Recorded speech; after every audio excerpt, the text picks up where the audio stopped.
Bienvenue dans cette nouvelle exploration. Aujourd'hui, on va parler d'un outil incontournable pour les entreprises qui veulent utiliser leurs données, Microsoft Power BI. Oui, bonjour, c'est vrai que les données, aujourd'hui tout le monde en parle, mais les exploiter, c'est autre chose. Exactement. Et les chiffres le montrent, hein. Une étude récente, citée par Ziggurat, je crois, dit que quasiment 99% des patrons veulent une culture data-driven. C'est énorme. Ah oui, c'est une quasi-unanimité. Et Power BI, justement, c'est un peu la star pour aider à faire ça. C'est une suite d'outils Microsoft pour se connecter aux données, les rendre visuels, créer des rapports interactifs. Des rapports qu'on peut partager facilement, j'imagine. C'est ça. L'idée, c'est de rendre l'info accessible et actionnable. Donc aujourd'hui, notre mission, si on peut dire, c'est de décortiquer Power BI. Qu'est-ce que c'est vraiment? Qu'est-ce qu'il sait faire? Comment on l'apprend? Quel impact ça a sur une carrière aussi, et puis bien sûr les toutes dernières nouveautés. On a pas mal de sources différentes pour ça. Oui, on a regardé des guides, la doc officielle, des discussions d'utilisateurs, des articles de blog. On a essayé de croiser les regards pour avoir une vision assez complète. Tout à fait, ça permet de nuancer un peu les choses. Bon, alors, commençons par la base. Pourquoi Power BI est si important aujourd'hui? Alors, on l'a dit, c'est de la business intelligence. Mais c'est surtout un leader reconnu. Si on regarde les analyses de Gartner ou Forrester pour 2025, Il le place tout en haut. voilà, Forrester dit même qu'il répond à presque toutes les exigences décisionnelles d'entreprise. C'est pas rien comme affirmation. Fouillis des données brutes. Le fameux data déluge. Exactement. En quelque chose de clair qui aide à prendre des décisions, quoi.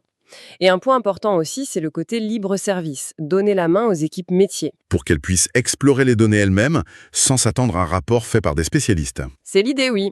Démocratiser l'accès à l'analyse. Et pour l'analyse de données lui-même, ça implique quoi au quotidien? Quelles sont les grandes étapes quand on travaille avec Power BI? Classiquement, il y a d'abord la collecte. Aller chercher les données un peu partout. Fichiers Excel, bases de données, cloud. Ok, la connexion aux sources. C'est l'étape de préparation. Puis, on modélise, on organise les liens entre les données. Pour que l'analyse soit cohérente. C'est ça. Et enfin, la partie visible, la visualisation. Créer les graphiques, les tableaux de bord qui vont parler aux utilisateurs. Et pour faire des calculs un peu pointus, des analyses spécifiques, il y a un langage dédié, c'est ça? DAX. Oui, DAX, Data Analysis Expressions. C'est fondamental dans Power BI. Un peu comme les formules Excel, mais en beaucoup, beaucoup plus puissant pour l'analyse. C'est avec ça qu'on crée des indicateurs personnalisés, des mesures spécifiques? Exactement. Des KPI, des analyses temporelles, c'est vraiment le cœur du réacteur analytique de Power BI. D'accord. Donc, outil puissant, reconnu, avec son langage. Si on veut s'y mettre, comment on fait? J'ai l'impression qu'il y a beaucoup de formations. Ah oui, il y a vraiment le choix, c'est une bonne nouvelle. On peut déjà regarder du côté gratuit. Microsoft Learn, la plateforme de Microsoft, est très bien faite pour démarrer. Pour les bases et même un peu plus. Oui, jusqu'à un niveau intermédiaire, c'est assez complet. Après, si on veut plus d'interaction, il y a des plateformes comme DataCamp, Avec des exercices pratiques, ce genre de choses. voilà, très orienté learning by doing. Et puis, il y a les formats plus intensifs, les bootcamps, soit en direct, soit à son rythme. Comme ceux de Noble Desktop ou Zero to Mastery qu'on voit souvent cités. C'est ça. Et bien sûr, les plateformes type Udemy, Coursera, où on trouve des cours très variés, souvent basés sur des projets concrets. J'ai vu aussi qu'il y avait des cours spécialisés, pour la finance par exemple. Oui, tout à fait. Ou des cours qui se focalisent sur une partie de Power BI, comme Power Query pour la préparation des données. On trouve ça sur LinkedIn Learning, par exemple. Sans oublier YouTube, j'imagine. Ah oui, YouTube est une mine d'or. Il y a des chaînes gratuites excellentes, comme Shandou ou Learnest Tutorials, qui offrent des tutoriels très clairs. Donc en gros, quel que soit son niveau ou sa façon d'apprendre, on trouve chaussure à son pied. C'est l'idée. Faut juste trouver ce qui nous convient le mieux. Et une fois qu'on se sent à l'aise, comment on fait valider ses compétences? Les certifications. Exactement. C'est important pour le CV, pour prouver sa maîtrise au recruteur. Ça peut clairement donner un coup de pouce à une carrière. Et en France, en 2025, quelles sont les options principales? Alors, il y en a principalement 3 qui ressortent selon une source comme Morpheus Formation. D'abord, la certification officielle Microsoft, la PL300. C'est la référence internationale. Oui, c'est ça. Power BI Data Analyst Associate. Elle est très complète, assez technique. Elle couvre tout. Prépa, modélisation, visu, déploiement. Avec un examen en anglais, j'ai lu? Oui, et il faut la renouveler tous les ans. Le point bloquant pour certains en France, c'est qu'elle n'est pas toujours éligible au CPF. le compte personnel de formation. C'est important ça pour le financement. Très important, oui. Ensuite, il y a la certification TOSA, Power BI. Elle est différente? Oui, plus orientée métier, moins technique, plus pour des utilisateurs en RH, finance, contrôle de gestion. C'est un test qui s'adapte au niveau du candidat. Reconnu en France, mais pas éligible CPF non plus a priori. D'accord. Et la troisième, c'est la certification NI. Alors celle-là, elle est décrite comme très pratique, avec des cas concrets, et surtout, son gros avantage, elle est éligible CPF en France. Ah, donc ça, c'est un argument fort. Oui, pour les salariés qui veulent utiliser leurs droits pour une reconversion, c'est souvent un choix pertinent. Elle est référencée sous le code RS 7103. Donc le choix de l'assertif dépend vraiment du projet, du profil et du financement. Tout à fait. Et on voit bien le lien, hein. Ces compétences, cette certification, ça mène à des opportunités de carrière concrètes. On en reparlera des salaires et des carrières. Mais d'abord, plongeons un peu dans l'outil lui-même. Qu'est-ce qu'il permet de faire exactement? Et surtout, quoi de neuf récemment, disons, sur les mises à jour de mai 2025? Alors, le plus visible, c'est la création de rapports. Power BI est connu pour ça. Créer des visuels interactifs, assez éblouissants, comme disent certains guides, et relativement vite. Grâce au glisser-déposer, aux options de formatage, Oui, et la fonction QA en langage naturel aide bien aussi. Et ça continue de s'améliorer. Récemment, ils ont ajouté la persistance du tri sur certains paramètres. c'est-à-dire que si l'utilisateur trie un tableau, ça reste. Voilà, même s'il change de page ou autre. Plus d'options de couleurs aussi, et de grosses améliorations sur les filtres, les segmenteurs. On peut y coller des valeurs, ajouter des images, des étiquettes, c'est plus riche. Même les cartes Azure Maps ont été améliorées. Oui, on peut masquer plus d'éléments, comme les frontières, les bâtiments, pour alléger la carte et se concentrer sur les données qu'on affiche dessus. Intéressant. Passons sous le capot. La modélisation et DAX. On a dit que c'était puissant. Est-ce que c'est accessible? DAX, ça demande un investissement, c'est sûr. Faut comprendre la syntaxe, qui rappelle Excel mais avec ses propres règles, et surtout la notion de contexte, c'est clé. Le contexte de ligne, le contexte de filtre? Exactement. Comment la formule est calculée selon où elle se trouve, mais une fois qu'on maîtrise ça, les possibilités sont énormes. Et les nouveautés DAX, ça vise quoi? Simplifier ou complexifier encore plus? Plutôt à donner plus de contrôle fin aux experts. Par exemple, mieux gérer le comportement des groupes de calcul. Et aussi des améliorations pour gérer le code du modèle, le TMDL, ou les relations entre tables, notamment avec Direct Lake. Direct Leg, on en entend beaucoup parler avec Microsoft Fabric. C'est quoi l'idée? Besoin de les importer ou de les copier dans Power BI. C'est censé être beaucoup plus rapide pour les gros volumes. Et ça marche bien. Ça progresse. Les dernières mises à jour améliorent la détection des relations, permettent de mixer données Direct Lake et données importées dans le même modèle. Ça donne plus de souplesse. Power BI est aussi une plateforme qui se connecte à énormément de sources différentes. C'est toujours un point fort. Ah oui, plus que jamais. La liste est impressionnante. Fichiers plats, services SaaS comme Salesforce, Google Analytics, des bases de données SQL, NoSQL, Cloud on-prem. C'est très vaste. Et ça continue de s'étendre. Oui, régulièrement. Les notes de mai 2025 parlent d'améliorations pour Google BigQuery, Vertica, Oracle, Snowflake. Ils suivent les évolutions du marché des données. Parlons IA maintenant. C'est partout? Comment Power BI intègre Copilot, l'assistant IA de Microsoft? C'est clairement un axe majeur. La grosse nouveauté récente, c'est le Standalone Copilot, un copilote autonome. C'est-à-dire, il n'est plus juste dans un rapport? Exactement. C'est une interface dédiée où on peut poser des questions sur toutes les données auxquelles on a accès via Power BI, pas seulement celles du rapport ouvert. On peut lui demander quelles sont les tendances sur les ventes des 3 derniers mois pour le produit X, même si on n'a pas de rapport spécifique ouvert là-dessus. Ah oui, ça ouvre des perspectives. Dialoguer avec toutes ces données d'un coup. C'est ça. Et pour améliorer la pertinence des réponses, ils ont sorti des outils, encore en préversion, pour préparer les données à l'IA. Comment ça, préparer les données? On peut indiquer à Copilot quelles parties du modèle sont les plus importantes ou lui apprendre des réponses types pour des questions fréquentes. Lui donner du contexte métier, en gros, pour qu'il comprenne mieux le jargon de l'entreprise, par exemple. Pour fiabiliser les réponses de l'IA, quoi. Voilà. Rendre le dialogue plus naturel et les résultats plus justes. Et au-delà de l'analyse et du dialogue avec l'IA, est-ce que Power BI permet d'agir? J'ai entendu parler d'automatisation, de write back. Oui, c'est une autre tendance forte aussi en préversion pour l'instant. Ils appellent ça les flux de tâches translytiques.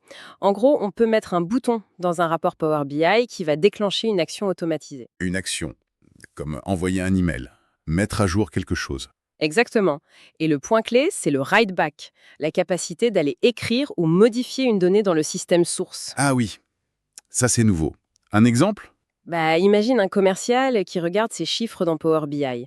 Il voit une opportunité, il clique sur un bouton Créer devis et ça lance un flux qui pré-remplit un devis dans le CRM avec les infos du client et du produit visualisé dans le rapport. Ou un manager qui approuve une demande de remise directement depuis son tableau de bord? C'est tout à fait ça. Ou même déclencher un appel à une API externe pour une suggestion basée sur l'IA. Ça connecte vraiment l'analyse à l'action. C'est puissant. Et tout ça, Direct Lake, Copilot, l'automatisation. Ça s'inscrit dans Microsoft Fabric, c'est bien ça? Oui, Power BI n'est plus tout seul. Il est maintenant un des composants majeurs de Fabric, cette plateforme unifiée de Microsoft pour toutes les données, ingénierie, sciences, stockage, analyse, tout est censé être intégré. Quels sont les avantages perçus par les utilisateurs, d'après ce qu'on a pu lire? L'intégration native de Power BI, évidemment, le fait d'avoir moins d'outils Azure séparés à gérer, le stockage centralisé dans OneLake, la possibilité d'utiliser des notebooks Python directement, ça plaît à certains profils. Mais comme toute nouvelle plateforme, il y a des critiques, des points qui coincent encore. Oui, bien sûr, les retours utilisateurs mentionnent souvent des défis avec l'infrastructure as code, IAC, et le DevOps, jugé pas encore assez mature dans Fabric. La gestion automatisée de l'infra, quoi. Voilà. Le coût aussi fait débat. Certains aspects sont peut-être moins chers, mais d'autres, comme le déplacement de données ou l'orchestration des tâches, pourraient coûter plus cher que les solutions Azure classiques comme Data Factory. C'est pas simple à comparer. Et la stabilité, La fiabilité. c'est aussi un point qui revient. Des bugs dans l'interface graphique, des fonctionnalités qui restent longtemps en préversion. Certains trouvent que ce n'est pas encore aussi stable ou fiable que des services Azure éprouvés. Et la gestion de la sécurité réseau, des accès, est parfois jugée plus claire dans Azure normal. C'est un peu le prix à payer pour une plateforme aussi ambitieuse et jeune. D'ailleurs, Microsoft a lancé un outil pour suivre les évolutions, non? Le Fabric Roadmap, Oui, c'est une bonne initiative. Ça permet de voir publiquement ce qui arrive, ce qui est en cours de déploiement pour tout Fabric, y compris Power BI. Ça donne de la visibilité. on ne peut pas parler de Power BI sans mentionner son grand rival historique, Tableau. Où en est la comparaison aujourd'hui? C'est toujours le grand match. Ce sont deux excellents outils, soyons clairs. Ils font le même métier, aider à comprendre les données, mais ils ont des philosophies un peu différentes. Quelles sont les différences qui persistent, d'après les comparatifs récents, comme ceux de Databert? Alors, le prix reste souvent un avantage pour Power BI. Son modèle de licence est généralement vu comme plus abordable, surtout pour équiper beaucoup d'utilisateurs. Et la prise en main? Souvent, on dit que Power BI est plus facile au début, surtout si on connaît Excel. L'interface est familière. Tableau, lui, est parfois jugé plus agile, plus puissant une fois qu'on le maîtrise, pour créer des visualisations très poussées. Et sur la préparation des données ou la richesse des graphiques? Historiquement, Tableau avait une réputation d'avance avec Tableau Prep et des options de visualisation très fines.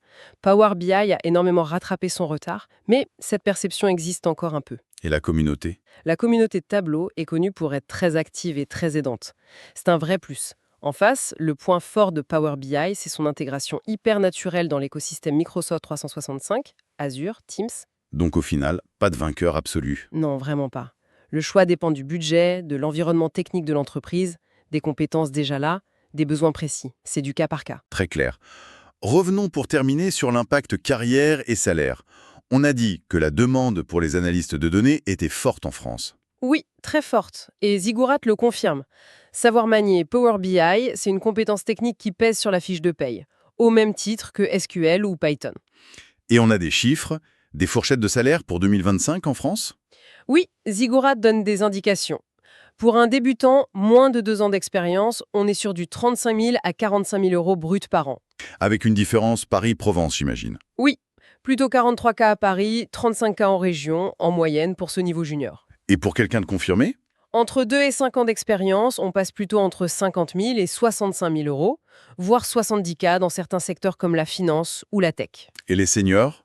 Plus de 5 ans d'expérience. Là, on atteint les 60 000, 70 000 euros et ça peut monter bien plus haut, au-delà de 90 000 euros pour des experts reconnus ou des managers. Bien sûr, ce ne sont que des moyennes. D'autres facteurs jouent. Évidemment, la localisation, on l'a dit, le secteur d'activité, la santé, la banque, la tech payent souvent mieux et surtout le mix de compétences. Power BI seul, c'est bien. Power BI plus SQL plus Python plus une connaissance big data ou machine learning, C'est encore mieux. voilà. Et c'est ça, et les certifications qui ouvrent les portes vers des évolutions, data engineer, data scientist, analytics manager, avec des salaires encore plus élevés. Donc, maîtriser Power BI, c'est clairement un atout majeur sur le marché du travail actuel. Pour résumer un peu tout ce qu'on s'est dit, Power BI s'affirme comme une plateforme d'analyse de données vraiment centrale. Elle est puissante, elle est polyvalente et surtout elle évolue sans cesse. Et elle est devenue clé dans plein de métiers différents liés à la donnée. On a vu aussi qu'il y avait plein de façons de l'apprendre. Oui, du gratuit aux formations certifiantes, avec des options comme la certification ENI qui sont éligibles au CPF en France, ce qui est un vrai plus pour beaucoup. Et l'impact carrière est là. C'est une compétence qui est recherchée et qui se monnaie bien sur le marché français. Tout à fait. Le mot d'ordre, c'est vraiment de rester à jour. Ça bouge très très vite. L'intégration de l'IA avec Copilot, les capacités d'automatisation avec le write-back, ce sont des changements assez profonds quand on y pense. Oui, ce ne sont pas juste des fonctionnalités en plus. Ça change la façon dont on peut travailler et ça pose des questions intéressantes pour l'avenir. Justement, ça nous amène à notre dernière réflexion. Une question un peu ouverte pour la route. Avec cette IA qui devient capable de répondre, de générer des visuels, et cette possibilité d'agir sur les données depuis l'analyse, comment le rôle de l'analyste de données qui utilise Power BI va évoluer? C'est la grande question, oui. Qu'est-ce qui sera le plus important demain? La maîtrise technique hyper pointue de l'outil, de DAX pour construire des modèles parfaits? Ou bien la capacité à parler à l'IA, à lui poser les bonnes questions, à la challenger? Mais les curseurs vont peut-être bouger. C'est une réflexion passionnante pour terminer cette exploration de Power BI.